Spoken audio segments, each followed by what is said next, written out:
食時間，今日帶大家去一個超級抵食又邪惡嘅地方，就喺尖沙咀，成班人排隊嘅玩肉之謎。聽講佢哋嘅漢堡扒係用炭火燃烤，而且白飯可以免費續添，148元一套，到底值唔值得？跟住我即刻揭曉。首先睇下餐牌，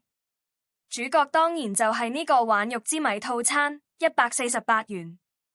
包含最多3件90克嘅現烤牛肉漢堡扒，免費續添嘅現煮白飯，1碗味噌湯，仲有1隻生雞蛋，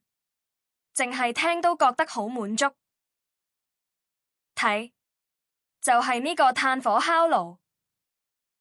所有漢堡扒都係即叫即烤，全程開放式廚房，你都可以睇到師傅點樣將肉餅翻轉，嗰支之聲簡直係令人食指大動。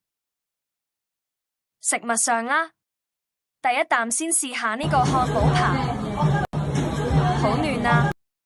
外表烤得微焦，帶啲炭火香，但入面係好 juicy，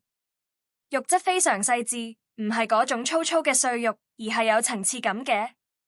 配上白飯，真係越食越想食。呢度推介3種食法，第二種食法係加少少佢哋自家製嘅手作醃蘿蔔，落埋柚子醋，酸酸甜甜，完全解膩。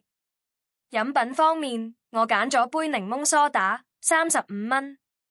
味道清爽，甜度剛好，同油膩嘅肉扒係完美搭配。最後一種係配雞蛋食，經犬覺得呢種食法係最完美，雞蛋香滑，漢堡 juicy，加埋個飯粒粒分明，飯香十足，係食飯嘅最高層次。總括嚟講，玩肉之謎絕對係性價比之選。148元能食到3件炭火燃烤嘅漢堡扒，仲有湯、雞蛋加上免費續添嘅白飯，對於食量大嘅朋友嚟講，簡直係天堂。經犬仲試咗個牛肉沙律，佢好夠味好開胃。我哋加埋2個人就要400幾蚊。如果你係肉食主義者，或唔介意訂咗位都仲要等，呢度絕對值得你一試。